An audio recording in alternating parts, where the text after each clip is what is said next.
주님의 이름으로 축복합니다. 축복합니다 할 때 여러분한테 전달되어지는 것이 있죠. 이런 부분들은 아마 교회 안에 있는 사람들은 이해가 되어질 것이고 교회 밖에 있는 사람들은 이해하기는 힘들지 않을까 그렇게 생각되어집니다. 원래 사람들이 모이기 시작하면 그 모이는 구성원들이 추구하는 바가 있어요.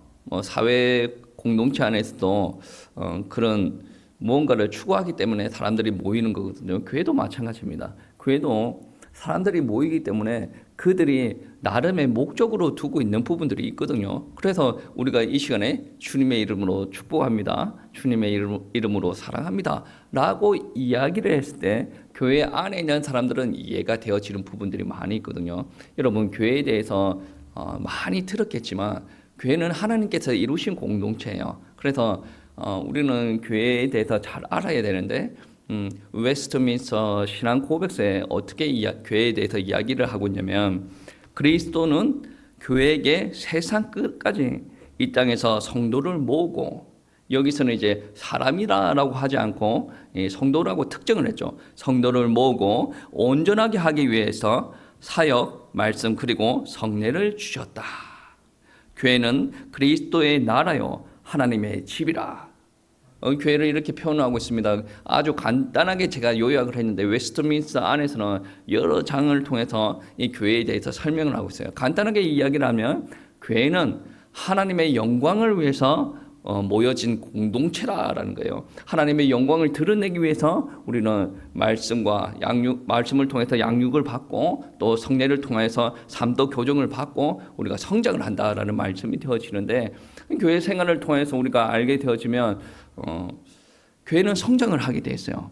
우리가 내적으로도 성장하고 외적으로도 성장하는 거죠.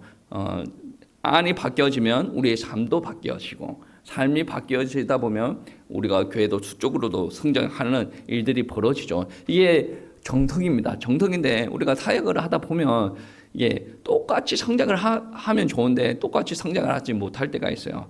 그렇다 보면 이제 교회 안에 있는 사람들과 목회자가 고민을 하는 거죠. 우리는 하나님께서 주신 비전을 쫓아가는데 영적으로도 성장이 잘 이루어지지 않고 수적으로도 성장이 잘 이루어지지 않는다. 그러면 여기서 사람들이 고민하다가 결국에는 어디 쪽으로 많이 치우치자라고 한다면 이게 외적 성장, 수적인 성장으로 많이 치우쳐요. 그래서 오늘날 교회에 대해서 이야기할 때 경영학, 경제학 막 그런 것을 심리학을 많이 도입하는 이유가 그렇습니다. 이 영적인 성장 이것을 포커스로 맞추는 교회들은 말씀, 찬양, 예배, 선교, 전도 이거를 관심을 많이 두는 반면에 수적인 성장을 이야기할 때는 사람에 대해서 알아야 되고 우리 사회 구조가 어떻게 돌아가는지 알아야 되고 교회 경영을 어떻게 물론 둘 다 필요해요. 둘 다 필요하는데 둘 다 잡고 가면 좋은데 많은 목회자가 갈등할 때 이게 수적인 성장에 치우쳐서 이제 가는 경우가 많이 있죠. 아마 그런 거를 선택을 할 때는 교회 안에 있는 구성원들이 그거를 또 원하기도 할 겁니다. 그래서 이쯤에서 우리가 고민을 해봐야 될 부분들은 무엇이냐면 교회는 구성원이 너무나도 중요하다. 오늘 웨스트민스터 이야기를 봤지 않습니까? 땅에 성도를 모으고 사람을 모으라고 하지 않고 성도를 모으고라고 특정을 했어요. 그리고 온전하게 하기 위하여라고 합니다. 그래 모이는 구성원이 너무 중요합니다. 교회는 사람을 끌어모으는 단체가 아니에요. 교회는 성도가 모여야 돼요. 왜? 교회가 할 일이 있기 때문에 하나님의 영광을 위해서 할 일이 있기 때문에 모이는 성도가 너무나도 중요하다 말입니다. 오늘 말씀에서도 보시면 하나님께서 어떤 특정한 목적을 위해서 공동체를 한 개 만드는데 그 공동체를 무엇이라고 하냐면 여호와의 총회라고 이야기를 합니다. 이 여호와의 총회가 할 일이 있어요. 그 할 일을 우리는 무엇이라고 하냐면 9절 말씀에 보시면 이런 말씀이 있죠. 네가 대적을 치러 출전할 때에라고 이야기를 합니다. 출진할 때 이 말은 무슨 말이냐면 전쟁을 치르는 공동체. 여호와의 총회는 하나님의 명령을 따라 가나안 땅에서 전쟁을 치르게 되어질 군사 공동체라는 거예요. 근데 군사 공동체의 목적은 뭐예요? 존재. 근데 우리가 말하는 일반적인 전쟁과 다릅니다. 우리가 아는 전쟁은 어떻습니까?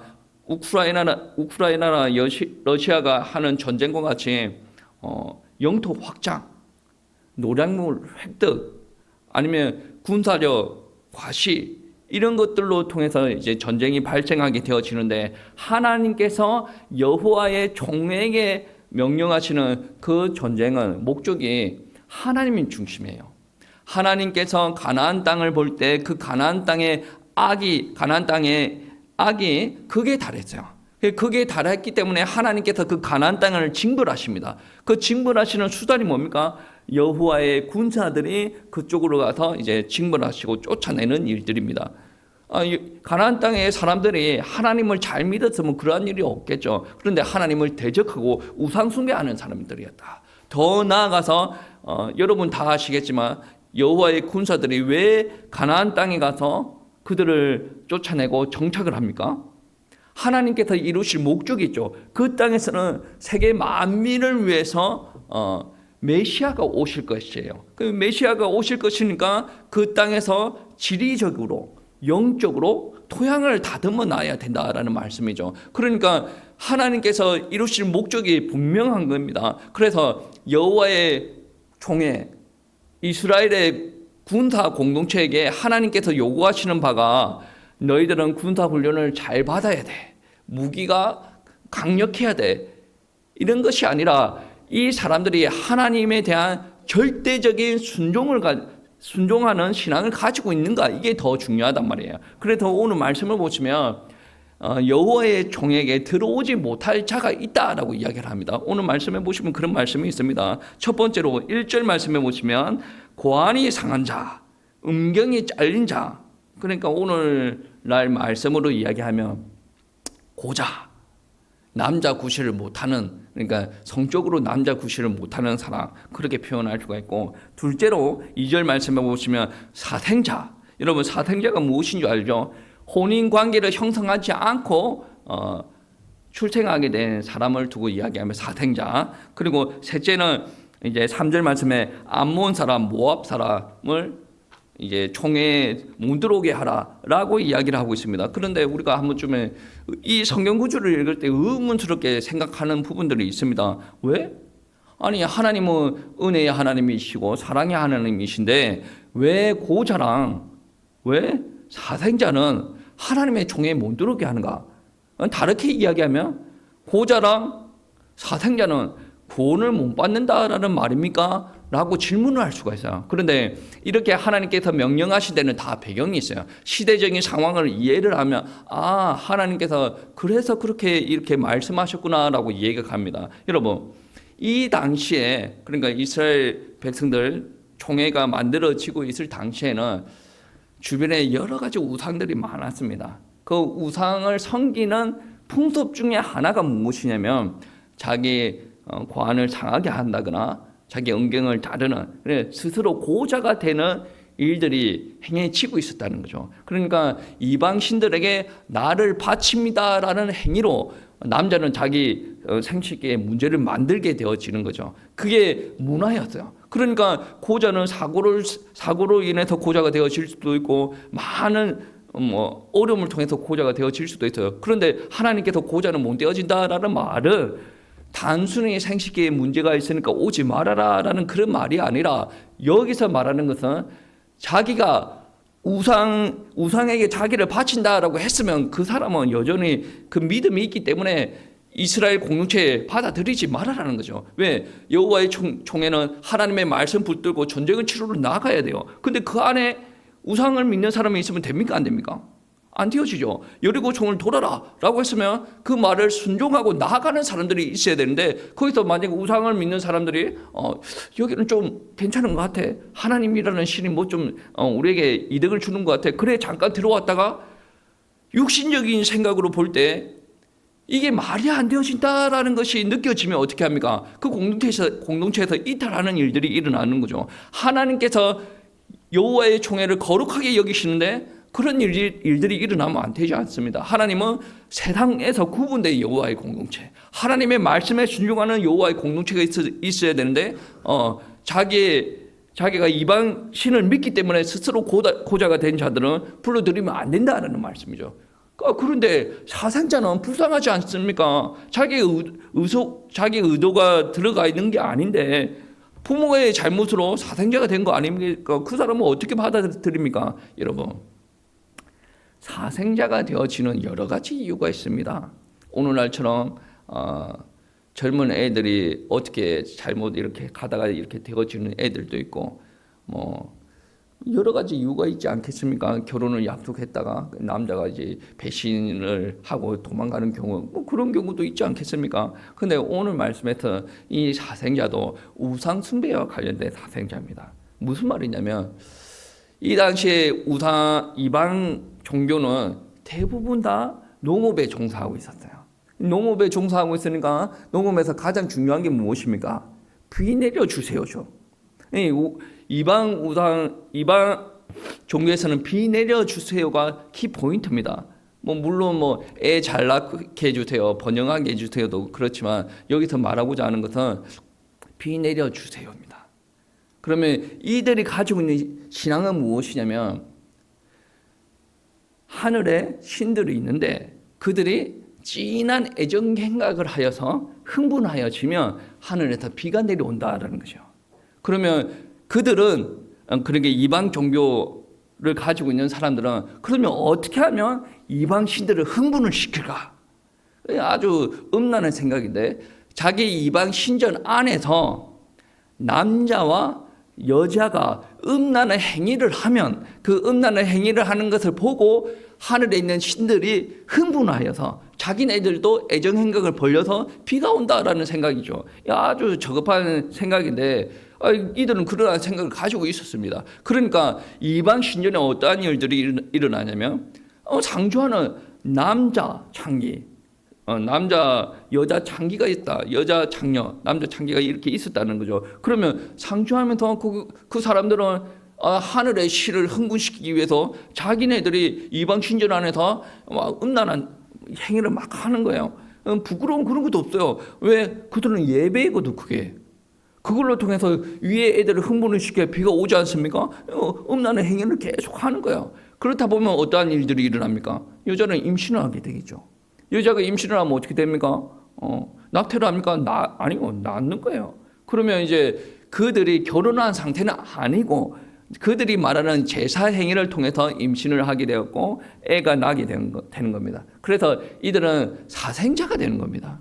이들도 불쌍한 애들 아닙니까? 그런데 그들의 영적인 배경이 뭡니까? 우상숭배의 배경이에요. 그리고 걔네들이 어릴 때 어디로 가겠습니까? 엄마가 거기에 더 음란한 행위를 하는 장녀단 말이에요. 장기단 말이에요. 그러니까 자기 애들을 데리고 그런 우상숭배의 문화에 젖어들게 되어져 있다는 거죠.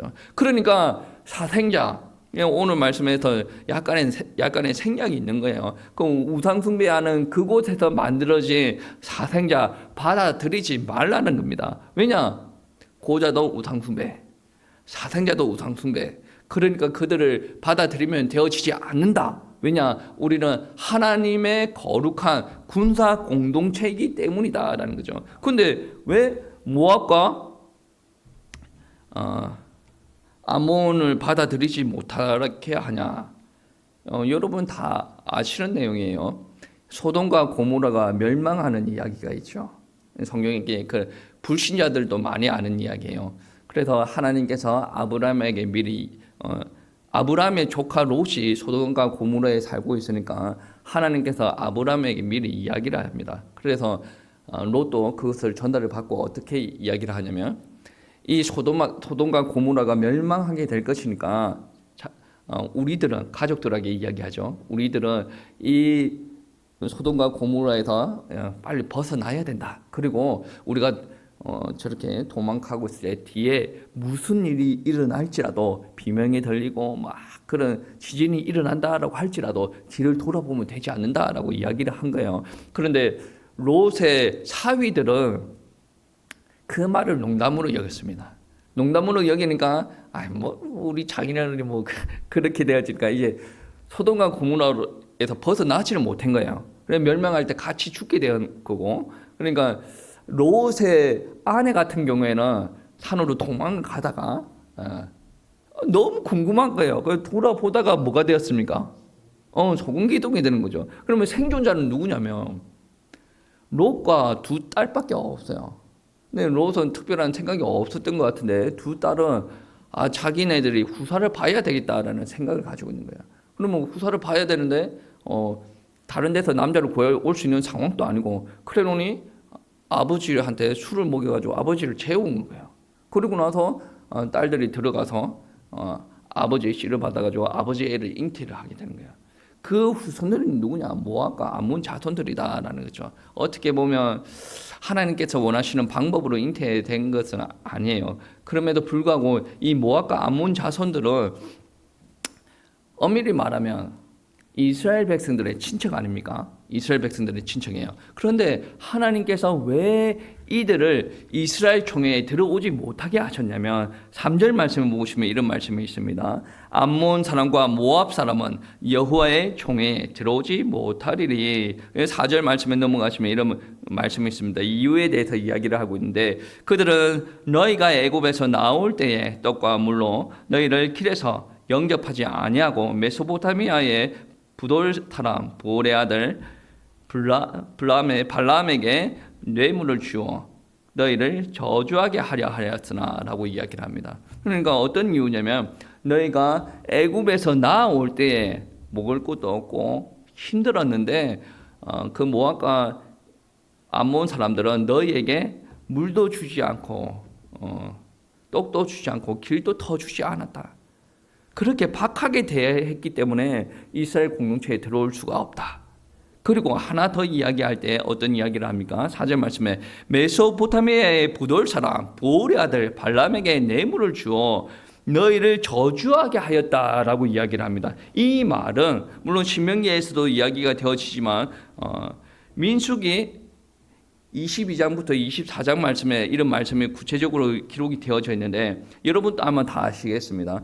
이스라엘이 애굽에서 가나안 땅으로 올라올 때 어떤 일들이 있었냐면 많은 대적들이 있지 않습니까? 아모리 왕 시온이 있고 바산 왕 옥이 있습니다. 그들을 하나씩 멸하고 올라왔단 말이에요. 그러다 보니까 모압 땅에 있는 모압 왕 발락이라고 하는 사람들이 발락이라는 왕이 두려워하게 되었습니다. 그러니까 메소포타미아에 있는 능력이 있는 점쟁이, 그러니까 뭐라고 해야 됩니까? 아무튼 능력이 충만한 점쟁이를 불렀어요. 발람이라는 사람을 고용을 하고 어떻게 이야기를 하냐면 저 이스라엘 사람들을 저주하라라고 이야기합니다. 근데 하나님께서는 그 발람을 이게 잡으시면서 저주 못하게 하고 오히려 축복하게 하십니다. 그 말씀이 민수기 24장 9절 말씀에 있는데 민수기입니다. 오늘 신명기인데 민수기 말씀에 있는데 어떤 말씀이 있냐면 발람이 꿇어 앉고 누움이 수사사와 같고 암사자와도 같으니 일으킬 자 누구랴? 너를 축복하는 자마다 복을 받을 것이요 너를 저주하는 자마다 저주를 받을지로다. 발락에게 고용된 발람이 저주를 해야 되는데 오히려 축복의 말씀을 전한 겁니다. 그러니까 하나님께서 막으시면 하나님의 공동체 그 누구도 이게 저주를 하고 멸망을 시킬 수가 없다라는 말이에요. 이게 바로 여호와의 총회가 누릴 특권이다라는 거죠. 오늘 말씀에도 동일한 말씀이 있습니다. 5절 말씀에 보시면 그런 말씀이 있죠. 합독하시겠습니다. 5절 23장 5절 말씀 합독하시겠습니다. 내 하나님 여호와께서 너를 사랑하심으로 네 하나님 여호와께서 발람의 말을 듣지 아니하시고 네 하나님 여호와께서 그를 저주를 편하여 복이 되게 하셨. 아멘. 하나님께서 저주의 말씀을 딱 받을 때 하나님께서는 축복으로 변화시켜 주시는 하나님입니다. 그게 여호와의 총회가 누릴 특권이다라는 것입니다. 하나님은 그러한 능력이 있다라는 것입니다. 예를 들어서 우리가 하나님을 위해서 복음과 전도를 위해서 세상 가운데 지인들에게 욕을 먹고 다닌다라고 할지라도 여러분 너무 슬퍼할 필요가 없어요. 그 욕이 우리의 마음을 조금 힘들게 할지는 모르겠지만 그게 오히려 우리에게 복이 되어진다라는 거죠. 하나님께서 이렇게 말씀하셨고 예수님께서도 지상 사역할 때 그런 말씀을 하셨습니다. 마태복음 5장 11절에서 12절 말씀에 보시면 이런 말이 있겠습니다. 제가 읽어보겠습니다. 나로 말미암아 너희를 욕하고 박해하고 거짓으로 너희를 거슬러 모든 악한 말을 할 때에는 너에게 복이 있도다. 그러니까 예수님 때문에 악한 말을 듣고 거짓말을 통해서 모욕을 당한다라는 말은 복이 있다. 그리고 12절 말씀에 기뻐하고 절구하라. 하늘에서 너희의 상이 큼이라. 너희 전에 있던 선지자들도 이같이 박해하였느니라. 그러니까 하나님의 일을 감당을 할 때 가정에서든 여러분의 직장에서든 여러분의 발면 현장 어디에서든 모욕이나 핍박이 온다라고 했을 때는 오히려 감사하는 마음을 가질 수 있는 영적인 여유가 있어야 된다. 왜냐? 결국은 그들은 별개로 하나님께서 우리에게 축복을 허락하여 주신다라는 말씀입니다. 성경이 어느 곳에 보더라도 하나님의 일을 감당을 할 때 하나님께서 그냥 내버려 두는 일이 없습니다.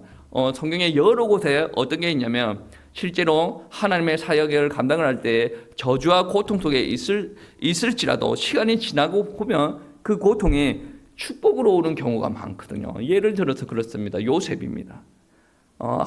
아버지께서 요셉을 많이 사랑하시죠. 형들이 시기 질투하여서 이 요셉을 노예로 팔아버립니다. 그러면 인간적으로 생각할 때는 어떻습니까? 고난의 연속이고 내 인생은 이제 끝났구나라고 생각할 수도 있는 상황입니다. 그런데 하나님께서는 그 사건을 통해서 어떻게 합니까? 요셉을 애굽의 총리로, 가나안 땅에 있는 자기 가족들도 애굽에 와서 잘 살 수 있도록 생명을 지속할 수 있도록 만드는 거 아니겠습니까? 그러니까 하나님께서는 하나님을 붙잡고 있는 사람들을 이끌어 가셔요. 근데 우리가 생각하는 방법이 아닌 다른 차원으로 이끌어 가시죠. 그 누구가 생각을 했겠습니까? 아니 가나안 땅에 잘 있는 요셉이 노예로 애굽에 온 생각은 아무도 못했을 거예요. 근데 하나님의 계획은 크십니다. 우리가 생각하고 있는 계획은 가나안 땅 안에서 뭔가 축복을 받고, 우리가 생각하는 것은 여러분의 현장 안에서 축복을 받고, 아니 그 정도 축복이죠. 우리가 가지고 있는 것 안에서 축복받고, 우리가 가지고 있는 인맥 안에서 축복받고, 그런 쪽으로만 생각하는 거예요. 그러니까 우리 생각이 안 깨지는 거예요. 하나님께서 아무리 말씀하셔 주셔도, 하나님께서 아무리 큰 비전을 주셔도, 아니 내가 가지고 있는 상황에서 이게 되어지지 않습니다. 그러면 어떤 일들이 일어나겠습니까? 애굽으로 보내든지, 안 그러면 예루살렘 교회가 핍박을 통해서 세계 선교를 해서 뿔뿔이 흩어지시든지, 우리가 자발적으로 움직이지 않으면 하나님께서 우리를 향한 큰 계획이 있다라고 한다면 하나님께서 우리에게 뭔가를 우리에게 외부적인 힘을 주어가지고 우리가 어쩔 수 없이 움직이게 만드는 일들이 벌어지게 된다. 그러니까 신앙생활할 때 제일 중요한 게 무엇입니까? 누가 억지로 시켜서 그런 거 말고 자발적으로 순종하는 믿음이 제일 좋은 순종이다라는 거죠. 여러분, 우리가 한데 하나님을 위해서 살아가는데 고난이 있다. 어려움을 통해서 이제 고통이 나한테 온다. 그러면 기뻐하세요. 교회 생활하는데 뭐 인상을 쓸 필요가 있습니까? 기뻐하세요. 목사도 인상 쓸 필요도 없고 여러분도 인상 쓸 필요도 없고 기뻐하세요. 왜? 모든 게 하나님의 섭리 안에 있다 그런다면 하나님께서 하시겠죠. 목사 너 강대상에 왜 서 있냐? 아니 하나님께서 목회하라고 해서. 그러면 뭐가 그렇게 불만이 많냐? 그러면 기뻐하라. 하나님께서 하실 거다. 상황에 따라서 하나님께서 지혜 주실 것이고, 상황에 따라서 우리 교회에게 특별히 뭔가 필요한 게 있다. 그럼 너의 기도를 통해서 또 이루어 가실 것이고, 아니 성도들이 잘 따라오지 않을 수도 있죠. 그러면 기도하다가 또 기도하면 또 성도들도 올 수도 있는 거고, 그를 통해서 내가 하나님으로부터 특별한 은혜를 또 공급받을 수가 있는 거고, 인상 쓰면서 살 필요가 없지 않습니까? 여러분도 마찬가지예요. 하나님의 주권을 인정하면, 하나님께서 하신다라는 것을 인정을 하면 너무 슬퍼하고 너무 들뜰 필요가 없다라는 말씀입니다.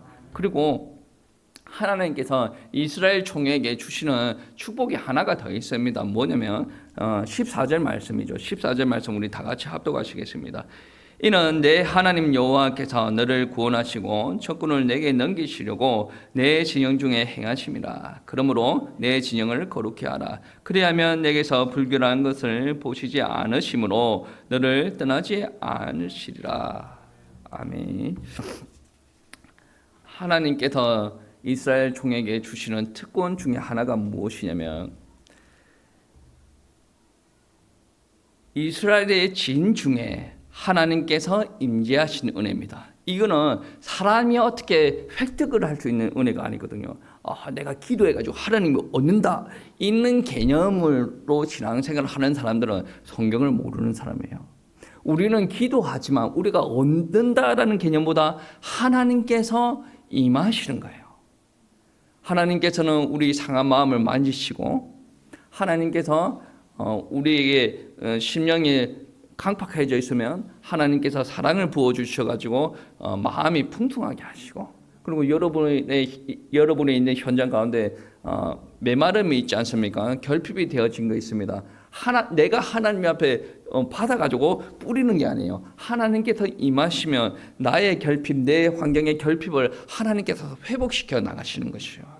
이게 우리 하나님을 믿는 사람들의 신앙의 고백이 되어져야 됩니다. 여러분 가운데 잘 보이지 않을 수가 있어요. 그러나 우리가 하나님을 믿는다라고 한다면 하나님의 교회, 여러분이 속한 가정, 그 가운데 하나님께서 임재하시고 운행하시고 역사하신다라는 말씀입니다. 하나님은 가만히 계신 하나님이 아니십니다. 오늘 14절 말씀에 행하신다라는 거죠. 그냥 아무것도 안 하시고 이게 걸어다닌다라는 것이 아니에요. 행하실 때는 하나님께서 하실 목표치가 있어요. 하나님께서 전할 사랑이 있단 말이에요. 그러면 행하실 때는 하나님의 손길만 닿으면 그런 것들이 다 회복이 되어진다라는 말씀입니다. 그래서 오늘 말씀해 보시면 14절 말씀에 구원하시고 적군은 우리 손에 넘기다라고 이야기하시죠. 이 말은 간단하게 이야기하시면 하나님께서 보호하신다라는 말씀이에요. 여호와의 종회를, 하나님의 교회를 하나님께서 보호하신다. 그리고 우리 손에 붙이신다라는 것처럼 우리에게 특별한 승리를 주신다라는 말씀입니다. 내 힘과 내 능력으로 우리가 있는 삶의 현장을 뒤집어 엎을 수가 있습니까? 여호와의 종회처럼 자기네들이 가나안 땅 가가지고 자기의 능력으로 그 땅에서 승리를 거둘 수가 있습니까? 아니에요. 하나님께서 임재하시고 운행하시고 우리들 지인 가운데 하나님께서 운행하시기 때문에 우리들 가운데 승리를 하나님께서 공급하여 주신다라는 말씀입니다. 열등한 우리가 승리를 할 수가 있고 오히려 우월해질 수 있는 이유가 무엇입니까? 하나님께서 우리와 함께 하시는 임재가 있기 때문에 가능하다라는 말씀입니다. 하나님의 능력이 우리들 가운데 임하신다라는 말씀이죠. 그러니까 여러분, 이러한 보호, 승리, 그리고 저주를 축복으로 바꾸는 그러한 특권이 우리들 가운데 나타나려면 기본적으로 우리들에게 갖추어야 될 부분들이 있다라는 거죠. 14절 말씀에서도 그런 말씀이 있는데 불결한 것을 보시지 않으심으로 떠나지 아니하시리라. 그러니까 다르게 이야기를 하면 불결하면 하나님께서 떠나실 수가 있다라는 말씀이 되어지죠. 그러니까 정결한 것을 요구하십니다. 그 9절 말씀에 보셔도 그런 말씀이 있어요. 네가 적군을 치러 출진할 때에 모든 악한 일을 스스로 상가할지니. 왜 하나님께서 자꾸 이러한 것을 요구하시냐면 여호와의 종입니다. 하나님께서 구분하셨어요. 하나님께서 하나님의 목적을 위해서 전쟁을 일으키실 텐데 그 전쟁에서 승리케 하시기 위해서 하나님께서 준비하신 군사 공동체라는 말이에요. 그러니까 그 안에 속하져 있는 사람들이 자기가 하고 싶은 죄를 범하고 다니면 되어지지 않고 하나님께서 선택한 거룩한 선민이 되어져야 하나님의 일을 이루어 나갈 수가 있다라는 말씀이 되어집니다.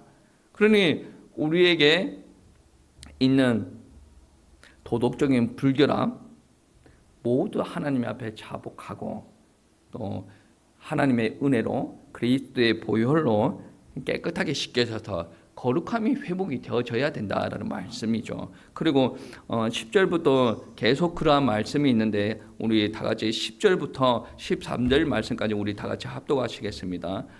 정결함에 대해서 이야기합니다. 너희 중에 누가 밤에 몽설함으로 부정하거든 진영 밖으로 나가고 진영 안에 들어오지 아니하다가 해질 때에 목욕하고 해진 후에 진에 들어올 것이요 내 진영 밖에 변소를 마련하고 그리로 나아가되 내 기구에 작은 삽을 더하여 밖에 나가서 대변을 볼 때에 그것으로 땅을 팔 것이요 몸을 돌려 그 배설물로 덮을지니. 아멘. 여러분 보면 이게 몽설함이라는 표현이 있는데 이것도 하나님께서 볼 때는 정결하지 않다라고 보는데 몽설이 무엇이냐면 몽이 꿈이에요. 그러니까 꿈꾸는 중에 사정을 하는 경우. 그러니까 이제 남자들이 이제 계속 23장에 보시면 성적인 부분은 계속 나와오는데 이해하고 들으세요. 하나님 말씀이 그렇게 이야기하고 있으니까 몽설이라고 하는 것은 다르게 이야기하면 몽정이에요. 그러니까 자는 중에 사정을 하는 일들이 일어나면 그거를 좀 조심해라라는 거예요. 근데 여러분 한번 보세요. 혼자 자다가 혼자 몽정을 했어요. 그러면 이게 사회적으로 악이 되어집니까? 뭐 사람들에게 강간을 한 것도 아니고 아무것도 한 것도 아닌데 하나님께서는 이것도 조금 조심을 하는 게 의식적으로 좀 조심을 하는 게 좋겠다. 밖에 나가 있다가 몸을 씻고 들어오는 게 좋겠다라고 이야기하는 거죠. 그리고 하나님께서는 위생적으로도 정결하시기를 원합니다. 우리 군대 갔다 오신 분들은 다 아시겠지만 군 부대 안에 있을 때는 화장실 들어가서 볼일을 보면 되죠. 근데 군인들은 어떤 생활을 하냐면 오늘 여호와의 총회도 어떻게 보면 군인이에요. 군복을 입지 않고 있다고 하더라도 군인의 신분이죠. 그러니까 우리가 한국 군인들은 야영을 좀 많이 합니다. 우리 전쟁이 일어나면 어느 부대는 여기 지키고 다른 부대는 거기 지키고 어떤 부대는 강력해 여기 지키고 막 그런 게 위치가 있어요. 그렇다 보니까 훈련을 할 때 산에 많이 가요. 저 같은 경우에는 강원도 인제에 있었기 때문에 산에서 많은 훈련을 했었거든요. 그러다 보니까 이제 갈 때마다 변소를 만들어 놓기도 하는데 그런 부분이 깨끗하지 못하기 때문에 우리 군장에 삽이 있어요. 자그마한 삽이 있는데 텐트를 칠 때도 이용을 하고 불을 켤 때도 그거를 이용을 합니다. 그런데 변을 볼 때도 그런 거를 이용을 많이 하거든요. 오늘 본문 말씀은 어떻게 하냐면 작은 삽을 준비해 가서 큰 변을 볼 때 땅을 팔아. 그리고 거기서 볼일을 시원하게 보고 그리고 그냥 볼일 보고 그냥 가지 말고 뒤로 돌아가지고 변을 덮으라라고 이야기하죠. 그게 왜 그러냐면 변이 있으면 이게 나쁜 것들이 돌아다닐 수가 있지 않겠습니까? 그러니까 위생적으로도 청결해야 된다라는 것을 하나님께서 이야기하고 있는 거예요. 그러니까 하나님께서 이스라엘 백성들 종에게 그리고 오늘날 하나님의 교회에게 요구하는 것은 무엇이냐? 청결, 정결, 거룩함이다라는 것이죠. 그러니까 레위기부터 신명기까지 이야기를 계속하는 부분들이 무엇이냐면 거룩함이에요. 왜냐 이 거룩함을 여러분은 낯설게 받아들일 수가 있는데 하나님의 입장에서 한번 보세요. 하나님의 입장에서는 이 땅에서 하나님의 나라를 건설하시기를 원합니다. 하나님의 뜻이 성취가 되어지기를 원합니다. 그런데 모든 사람들이 하나님의 은혜를 받기를 원한다라고 가정을 했을 때 우상 숭배하는 사람들한테도 하나님의 은혜가 갈 수가 있고 아니면 도덕적으로 문제가 있는 사람들한테도 하나님의 은혜를 갈 수가 있고 간구할 수도 있고 아니 신앙생활 열심히 하는 사람들한테 하나님의 은혜가 갈 수도 있는 노릇인데 하나님께서는 정하십니다. 우상 숭배하는 자한테 안 갈 거다. 뭐 일반적인 축복을 이야기하는 게 아니라 지금 특별한 축복을 이야기하는 거죠. 우상 숭배하는 사람도 안 갈 것이다. 도덕적으로 불결한 사람들한테 안 갈 것이다. 그러니까 우리가 도덕적으로도 흠이 많은 우리지만 하나님께서 요구하시는 게 있어요. 거룩하라. 레위기 11장 말씀해 보시면 이런 말씀이죠. 내가 거룩하니 너희도 거룩할지니라. 오늘 14장 밑부분에 보면 후반절에 보시면 이런 말씀이죠. 너희에게서 불결한 것을 보시지 않으므로 너희를 떠나지 않을 것이다.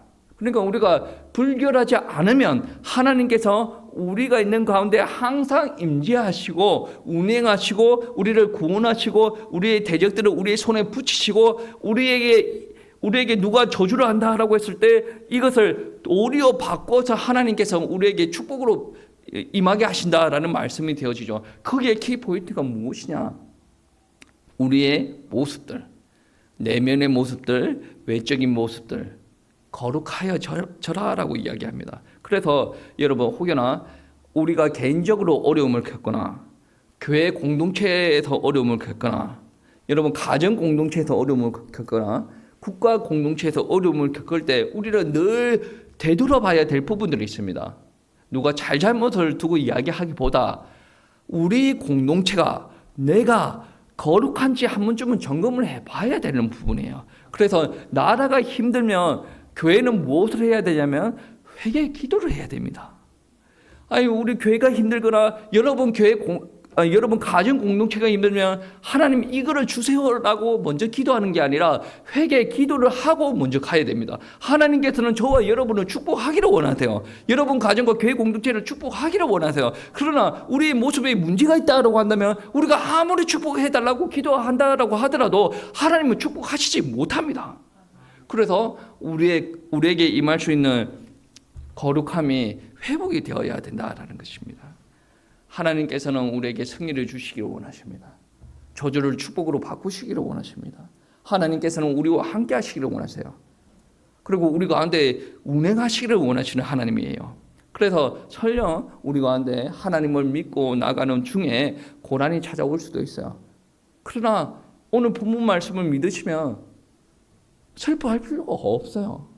오히려 우리가 하나님의 일을 하다가 어려움을 겪는다라고 한다면 우리는 어렵겠지만 조금 뒤에 하나님께서 축복으로 보답하신다라는 사인이 되어질 것입니다.